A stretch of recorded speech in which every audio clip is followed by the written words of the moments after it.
Hello welcome दोस्तों, आज हम एक्सप्लेनेशन करेंगे न्यूली रिलीज सीरीज ताली और ये सीरीज सच्ची घटना पे आधारित है। मैं दावे के साथ बोल सकता हूँ ये सीरीज आप लोगों को बहुत पसंद आएगा। किन्नर, हिजड़ा, ट्रांस ये सब कहे जाने वाले लोग कहाँ से आते हैं, क्या रहती है उनकी कहानी, ये सब कुछ ये ताली सीरीज ने कवर किया है। तो जरा देरी न करके चलिए शुरू करते हैं एक्सप्लेनेशन। मूवी की शुरुआत में हम गन्या को देखते हैं जो कि स्कूल में था। टीचर सब बच्चों से पूछ रहे थे कि आप बड़े होकर क्या बनोगे। कोई बोल रहा है मैं डॉक्टर बनूंगा, कोई बोलता है मैं इंजीनियर बनूंगा, कोई बोलता है सर मैं पायलट या साइंटिस्ट बनूंगा। पर गन्या बोलता है मैं अच्छी माँ बनना चाहती हूँ, मेरी माँ की तरह। मैं ये चाहता हूँ कि मैं मेरे बच्चों को अच्छे से बड़ा करूँ, उनको बिंदी, चूड़ी, साड़ी वगैरह पहनाऊं। और ये सुनते ही सारे क्लास के बच्चे हंसने लगे और मैम गन्या को डांटते हुए बोलती है लड़के कभी बच्चे नहीं पैदा कर सकते, तुम कभी माँ नहीं बन सकते। और ये बोल के क्लास से बाहर कर देती है। गन्या अपने माँ और दीदी से बहुत ज्यादा क्लोज थी। अपने माँ को अपने खुद के अंदर चलने वाले सारे फीलिंग्स के बारे में गन्या बताया करता था। उसकी माँ तो समझती थी, बस समाज के डर से खुल के उसका समर्थन नहीं कर पाती। अभी हम प्रेजेंट डे में गन्या को ही देख रहे हैं, पर वो अब गौरी बन चुकी है। वो अपने सोने की चूड़ियाँ बेच रही है अपने बच्चों की पेट पालने के लिए। इन सारे बच्चों को गौरी ने रेस्क्यू किया है और वो सारे बच्चे गौरी को माँ करके पुकारते हैं। तब उससे मुन्ना कहती है माँ कल तो बहुत बड़ी दिन है, आप कुछ खा के सो जाओ। तब गौरी बोलती है मेरा भी पास है, कल हमारे लिए एक बहुत बड़ा दिन है, या तो देश हमको अपनाएगा नहीं तो वही गटर में फेंक देगा। फिर नेक्स्ट डे गौरी रेडी होके कोर्ट जा रही थी। आज सुनवाई है और गौरी के गाड़ी में पमेला भी थी जो कि स्टोरी कवर करने आई है ट्रांसजेंडर की। और गौरी के साथ इतने टाइम घुलने मिलने के बाद उसको भी अच्छी तरीके से हिंदी आने लगा। वो गौरी से पूछती है तुम्हारा बचपन कैसे गया, तुम्हारे माँ बाबा ने तुम्हें सपोर्ट किया। फिर गौरी बताती है और हम फिर से फ्लैशबैक में जाते हैं। गनिया गली के पूजा पंडाल में डांस कर रही थी जो कि एक मराठी गाने पे था और वो लड़कियों के कपड़े पहन के डांस कर रही थी। तभी उसका पापा उधर आते हैं और उसको खींच के उधर से घर में ले जाते हैं। उसको गनिया का ये रूप पसंद नहीं है। वो गनिया को सिर्फ एक लड़का समझते हैं, वो इन सारे बदलावों को नहीं समझते। और घर ले जाने के बाद वो गनिया से बोलते हैं कभी मैंने तुमको मारा पीटा है, कभी बोला है कि पढ़ाई अच्छा से करो, नंबर अच्छे लाओ, कभी नहीं बोला। पर बेटा तुम ऐसा मत बनो कि लोग तुमको देख के हंसे। आज से तुम मुझे प्रॉमिस करो इसके बाद तुम कभी भी डांस नहीं करोगे। उस दिन जो एक तूफान उठा था मेरे स्कूल से घर लौटने के बाद, वो तूफान और भी तेज होने लगा। आई हम सबको छोड़ के दुनिया से जा चुकी थी। उसी के साथ साथ दुनिया में जो मुझे सबसे प्यारी थी वो भी मुझसे छिन गई। फिर प्रेजेंट डे में गौरी कोर्ट पहुंच चुकी है और उसका इंटरव्यू फोटो वगैरह लिया जा रहा था। वो भारत माँ की मूर्ति की तरफ खड़ी हुई थी। तभी उसके ऊपर दो फर्जी लॉयर स्याही फेंक के चले जाते हैं और गौरी तब उधर शर्मसार होके रोने लगती है। फिर गौरी और पमेला पुलिस के पास जाते हैं और पुलिस उनको बताते हैं अरे वो फर्जी लॉयर थे, स्याही मार के भाग गए ना, आपके हम लोग उनके पीछे पीछे भागे, आप नजदीकी पुलिस स्टेशन में जाके अपना रिपोर्ट लिखा दीजिए। फिर वो लोग पुलिस स्टेशन पहुँच के बाहर वेट कर रहे थे। तो पमेला पूछती है माँ के जाने के बाद क्या हुआ। तब गौरी बोलती है होना क्या था, दीदी की शादी हो गई और बाबा जुट गए मुझे लड़का बनाने की कोशिश में। डॉक्टर के पास ले जाना, उनके प्रिस्क्राइब किए आड़े तारे मेडिसिन को कंज्यूम करना, ये सब कुछ करने लगा। और उससे जो मुझे तकलीफ होती थी, जो दर्द होता था, रात रात भर में सोता नहीं था, वो मैं बोल के बयान नहीं कर सकती। पापा मेरे साथ होके भी मेरे साथ नहीं थे। फिर क्या, वो दर्द से बचने के लिए मैं पिल्स को छुपाने लगा। एक दिन मैं सिनेमा हॉल में मूवी देख रही थी, उधर मुझे कुछ हिजड़े दिखते हैं। वो दिखने में बहुत ज्यादा सुंदर थे, मैं बोल के बयान नहीं कर सकती। उनके हाथ की चूड़ियाँ, बिंदियाँ, उनके कपड़े इतने औसम थे कि मैं उनका पीछा करने लगी। उन्हीं में से एक मेरे साथ अच्छे से बात की और मेरे प्रॉब्लम को समझा और बताती है तू हमारे साथ घुल मिल सकती है, पर तू देख तू हमारी तरह रह सकती है। तो अगर कुछ दिन रह के तुझे लगता है तो हमारी तरह रह सकती है तो हमारी तरह बन जा, नहीं तो फिर से अपनी नॉर्मल जिंदगी में लौट जा। फिर क्या था, गौरी को तो मानो एक पंख मिल गया था। वो तो उन लोग साथ घुल मिल रही थी, उनके साथ हर एक चीजों में पार्टिसिपेट कर रही थी। और दूसरी तरफ गौरी के पापा भी खुश थे। उसकी दीदी को फोन करके बताती है मैंने देखा गौरी के फेस पे बाल आ रहे हैं, धीरे धीरे वो प्रिंस अपना काम दिखा रहा है। फिर एक दिन गौरी उसी हिजड़े के साथ मार्केट गई थी। वो जब एक दुकान से पैसे मांगती है, दुकान वाला आके उसके प्राइवेट पार्ट में हाथ में देता है। फिर जो ऑटो वाले से जब वो हिजड़ा पैसे मांगती है, 2-3 बार मांगने के बाद ऑटो वाला फ्रस्ट्रेट होके हिजड़े को बहुत मारता है। फिर वो गौरी से बोलती है बेटा तुझे मैं ये दिखाने के लिए लाया था, तुझको समझा हमारा कोई इज्जत नहीं है रे, कोई भी कभी भी हाथ लगा सकता, जानवरों से भी कम हमारा औकात है। अब तू बोल तुझको हमारे तरह बनना है या खुद के नॉर्मल जिंदगी में लौट के जाना है। और दूसरी तरफ उसके पापा घर आते हैं और वो कुछ सामान ढूंढ रहे थे। तब गौरी के बिस्तर के नीचे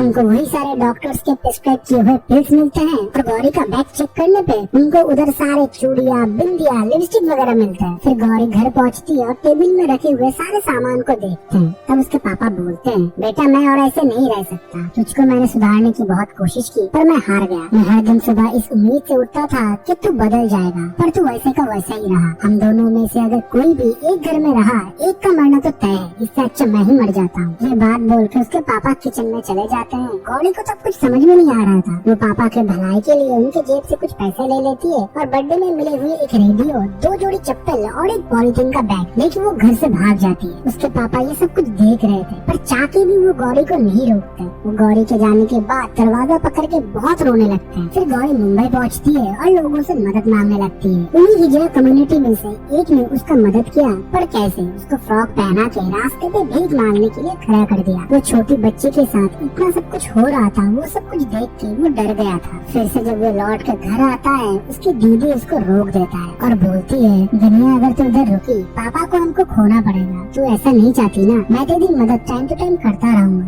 तू बस ये घर छोड़ दे। वही मेरा लास्ट डे था घर में। फिर हम प्रेजेंट डे में देखते हैं, गौरी बोलती है, अगर मुझे पापा से बात करना हो तो मैं LIC एजेंट, लोन देने वाला एजेंट बन के कॉल करता हूँ और उनका आवाज सिर्फ सुन लेता हूँ। फिर वो बोलती है, मैं जब इधर उधर भटक रही थी, मुझे एक NGO के अंदर नवीन ने जुड़ने का मौका दिया था। देखो बोलते बोलते नवीन भी आ गया, वो मेरा शाहरुख खान है। फिर नवीन आके बोलता है, आज तो तुम्हारा हियरिंग है ना और तुम इधर हो? तब गौरी बताती है, अरे लंबी कहानी है। फिर वो पमेला से बोलती है, बहुत कुछ हुआ है मेरे साथ। एक सेठ के घर में काम मांगने के लिए गया, पहले तो बेटी बेटी बोला, रात को मेरे साथ ही सोना चाहता था। कैसे भी मैं उधर से भाग निकली। फिर एक रेस्टोरेंट में जॉब मिला, उसको मेल वेटर चाहिए था, तो साला नकली मूंछ लगा लिया मैंने। बहुत सारे आड़े तेरे काम मैंने किया है। फिर उसी के साथ साथ नवीन की मदद से मैंने पढ़ाई भी मेरी पूरी की और मैं रेड लाइट इलाके पे जाके पैम्फलेट भी बटा करती थी। सेक्स के लिए, किन्नरों के लिए मैं लड़ा करती थी। उधर मैं फर्स्ट टाइम नरगिस से मिली थी। उसको देखते ही मैं फिदा हो गई थी। वो मुझे बोलती है, ये पर्चे वर्चे लेके इधर मत आना, धंधे का टाइम। फिर मैंने उन लोगों के साथ और ज्यादा टाइम बिताना शुरू कर दिया। आखिर में वो लोग मान गए राई फाउंडेशन के एक कॉन्फ्रेंस में आने के लिए। इस कॉन्फ्रेंस का यही उद्देश्य था कि लोगों में भेदभाव खत्म करा जाए, थर्ड जेंडर हो, ट्रांस हो या कुछ भी हो, हमारे सोसाइटी के एक पार्ट है। इसलिए हमने उधर बहुत सारे सोशल एक्टिविस्ट, ह्यूमन राइट्स वालों को भी बुलाया था। फिर नवीन मुझे स्टेज में बधाई देता है इन लोगों को एक साथ लाने के लिए। फिर हम नरगिस और एक एक्टिविस्ट औरत को बुलाते हैं एक साथ स्टेज शेयर करने के लिए। तभी वो औरत बोलती है, मैं इसके साथ स्टेज में शेयर करूंगा, इसमें कोई मैनर्स नहीं है, बाहर इसने मेरे कपड़े पे ही थूक दिया। तो नरगिस भी बोलती है, आज तक जैसे तुम लोगों ने हमारे मुंह पे थूका नहीं है, तुम लोगों की वजह से हमको ये काम करना पड़ता है। अगर तुझको इतनी जलन है, खुद के पति को मेरे साथ शादी करवा दे, मैं भी तेरी जैसी अच्छी औरत बन जाऊंगी। उन लोगों को रोकने के लिए जब गौरी जाती है, नरगिस उसको पकड़ के बोलती है, मेरे खोली के आसपास तो दिखना मत, और अगर तुझे हमारी इतनी पड़ी है तो बाहर से जो है वो तो अंदर से भी बन के दिखा, फिर तो हमारे कम्युनिटी में आना। नवीन तब गौरी को बोलता है, नरगिस ने सही कहा है, तुम्हारे बॉडी और मन से तुमको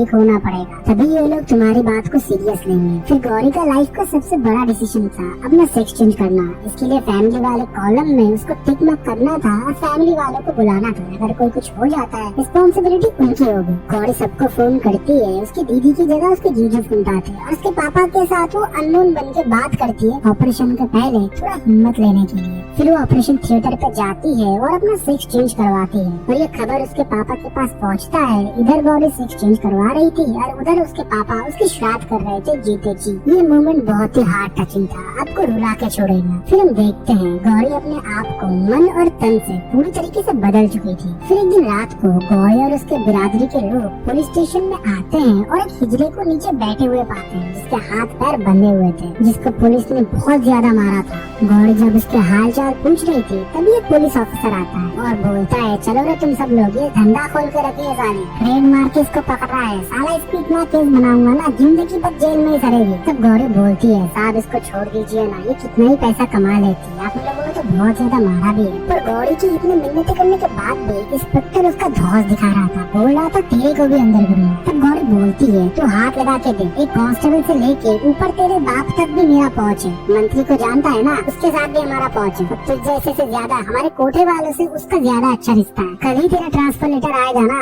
ऐसी जगह पोस्टिंग मिलेंगी, फैमिली को भी देखना नसीब नहीं होगा। ये बात सुन के वो पुलिस ऑफिसर बहुत डर जाता है और उसके सामने हाथ जोड़ लेता है और उस हिजड़े को भी उसके साथ छोड़ देती है। फिर वो बोलती है, गुरु से झगड़ा हुआ है, वो घर से निकाल दिया हम। गुरु मतलब जो प्रोस्टिट्यूशन करती है, उनको जो देखभाल करते हैं उनको गुरु बोला जाता है। 3 दिन दिन से मैंने पानी पी के रखा है। फिर 2 ट्रक ड्राइवर मिले जिन्होंने मुझको 50 रुपए दिया, उनके साथ मुझे सोना पड़ा। तभी पुलिस ने रेड मार ली और मुझे इधर लेके आ गए। अगर माँ आज तो सही टाइम पे नहीं आती, पता नहीं मेरा क्या होता। तब गौरी बोलती है, तुझे चिंता करने की जरूरत नहीं है, हम सब लोग तेरे साथ हैं और तूने मुझे माँ का दर्जा दिया तो आज से तू मेरा बच्चा हुआ, तू मेरे साथ मेरे घर में ही रहेगा। फिर नरगिस और गौरी घर में बैठे थे। तब नरगिस बोलती है, मुझे टाइम पे पान और रात को सोने के लिए बिस्तर, ये दोनों चीज चाहिए और तूने अपने दोस्त को नीचे बिठाया है। तब गौरी बोलती है, हाँ मैं जब एक बड़ा विला खरीद लूंगा ना, तुझे अपना रूम और एक बड़ा सा बिस्तर भी गिफ्ट कर दूंगा। तभी मुन्ना आके बोलती है, माँ बाजू के खोली में एक औरत मर गई है, कर्जदार वाले उसकी बेटी की बोली लगा रहा है। फिर क्या, गौरी और उसके लोग उधर पहुँचते हैं और उनसे बोलते हैं, तुझसे ज्यादा कर्जा इसके माँ ने मेरे से लिया था, तो इसके बेटे के ऊपर हक सबसे ज्यादा मेरा बनता है। और ये भी बोलती है, हाथ लगाने का तो तू सोचना भी मत, बाहर इतने लोग मेरे खड़े हैं, ना तो धंधे करने के लायक रहेगी ना तो दलाली करने का। अगर तुझे पुलिस के पास जाना है, ये ले शिंदे सर का नंबर और कॉल कर ले। फिर वो लोग बहुत डर जाते हैं और गौरी उस बच्चे को लेके अपने साथ अपने घर में चली जाती है और वो बच्ची गौरी को माँ बोल के पुकारने लगी, मानो गौरी के साथ उसका एक माँ बेटी का रिश्ता बन चुका था। इसके चलते गौरी को प्राइवेट स्कूल में एज ए टीचर का जॉब में मिला था, जहाँ पर प्रिंसिपल उसको बोलती है, तुम्हारे जैसे ट्रांसजेंडर मैंने पहले कभी नहीं देखा, जो इतने वेल टू डू है, इतने अच्छे से बात करती है। तब गौरी बोलती है, मैम आप सच्ची सच्ची बताइए, इससे पहले कितने ट्रांसजेंडर एक स्कूल में आए थे जॉब ढूंढने के लिए और हम सबकी तरह उस मैम के पास भी कोई आंसर नहीं था। फिर गौरी बच्चों को पढ़ाने लगी, कुछ न्यूज रिपोर्टर आर्टिकल भी गौरी के ऊपर लिखने लगे। फिर सीधा देश के बाहर से गौरी के पास एक लेटर आता है जो कि अपने स्कूल में गौरी को एज ए गेस्ट स्पीकर बुलाना चाहते हैं। फिर क्या, गौरी विदेश जाती है, उधर अपना ओपिनियन थर्ड जेंडर के बारे में रखती है और फिर वापस लौट आती है। जब गौरी एयरपोर्ट से लौट रही थी, उसको पूरा कम्युनिटी वेलकम करने के लिए गई थी। फिर एक ट्रांस उस भीड़ में बोल रही थी, मुझे गौरी अम्मा से मिला दो, मैं उनको बहुत फॉलो करता हूँ, उनकी हर बात में मानूंगा,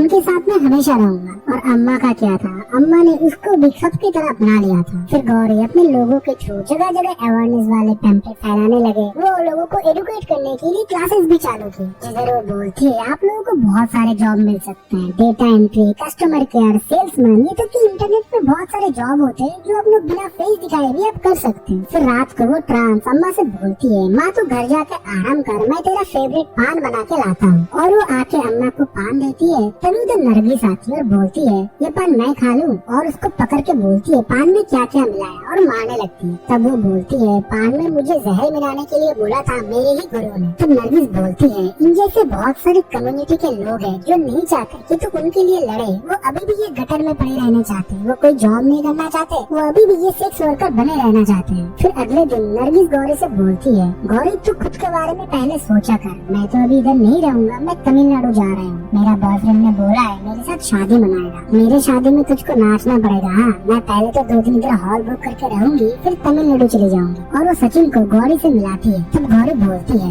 नरगिस की 2 बात हमेशा याद रखना, उसको टाइम से पान देना और उसको कभी नीचे मत सुलाना। और गौरी उन दोनों के लिए बहुत खुश होती है। फिर अगले दिन गौरी के खोली में एक मछली बेचने वाला आके बोलता है, माँ इस बच्ची को कोई दरिया के पास रख के चला गया, मैंने देखा तो सोचा आपके पास ले आऊं। गौरी बोलता है, बहुत अच्छा किया तुमने भैया, और उसको भी पालने लगती है। फिर धीरे धीरे एक एक करके वो हर एक बच्चे को रेस्क्यू करने लगती है अपनी सखी फाउंडेशन के मेंबर्स के थ्रू। फिर वो सोचती है, और कितने बच्चों को मैं अपने पास रखूं, उनको खिलाने पिलाने के लिए भी तो पैसा चाहिए। फिर वो लोग कोर्ट पहुंचती है वकील से बात करने के लिए। वकील बोलता है, आप लोगों को इस देश में कोई सुविधा नहीं मिल सकता, देश में आप लोगों को नागरिक नहीं माना जाता, ना आपका रेशन कार्ड, आधार कार्ड, ड्राइविंग लाइसेंस, ये तक कि आपका वोटर कार्ड भी नहीं बन सकता, आप लोग देश के लिए एग्जिस्ट ही नहीं करते। तो गौरी बोलती है, अगर हम लोगों को एग्जिस्ट करना है तो क्या करना है वो बोल। तब लॉयर बोलता है, आप लोगों को सुप्रीम कोर्ट में पिटीशन देना पड़ेगा, तभी कुछ हो सकता है। अगर सुप्रीम कोर्ट ने एक बार मान्यता दे दी थर्ड जेंडर की,